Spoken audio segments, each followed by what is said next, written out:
Kia ora whānau, welcome to my presentation. Ko Rosalie Reiri tōku ingoa.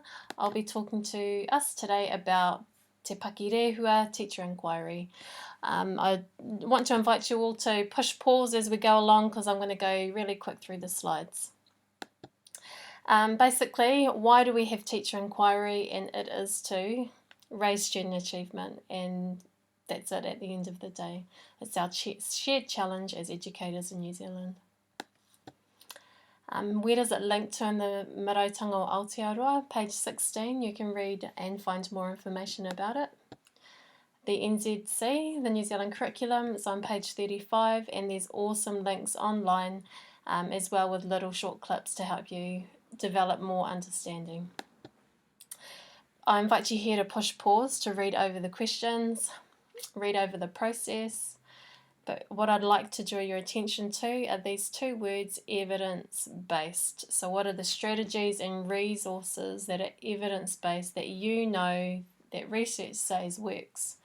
And through trial and error through the teaching and learning section, what has happened as a result of the teaching, and what is the evidence that you know is telling you the story? So why did they get it? Why didn't they get it? How do you know? It doesn't just come from a feeling. It has to be either from written text or things that they say, or through the data. What's the data telling you?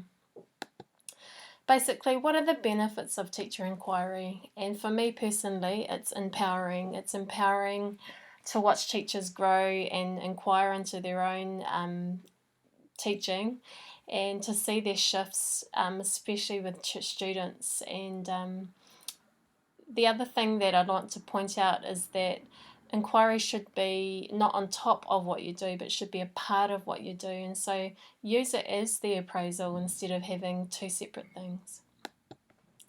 He tirohanga Māori. So here's 3 examples.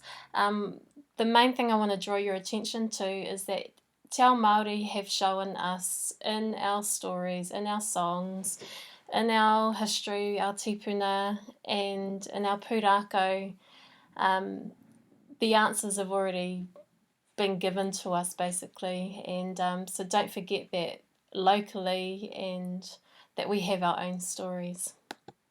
So here we've got te timatanga. I've likened this to te kore, the nothingness, where we don't know what we don't know in our teaching practice or what we're lacking.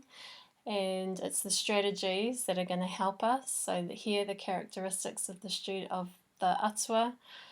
But we know that Tāne pushed the parents apart and found light. Exploration stage over here in te whaiao, which then comes down to te ao tūroa, where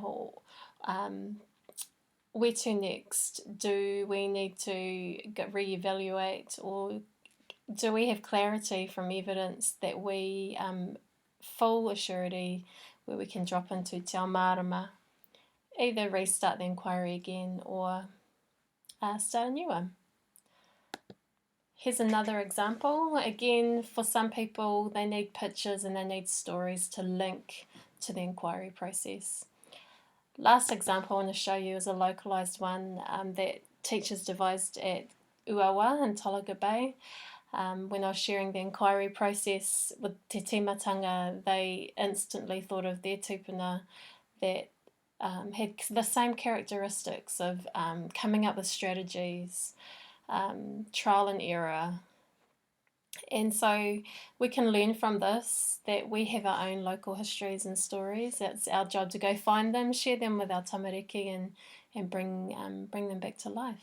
So I hope you learnt something. If you have any questions, please email me. Otherwise, happy inquiring into your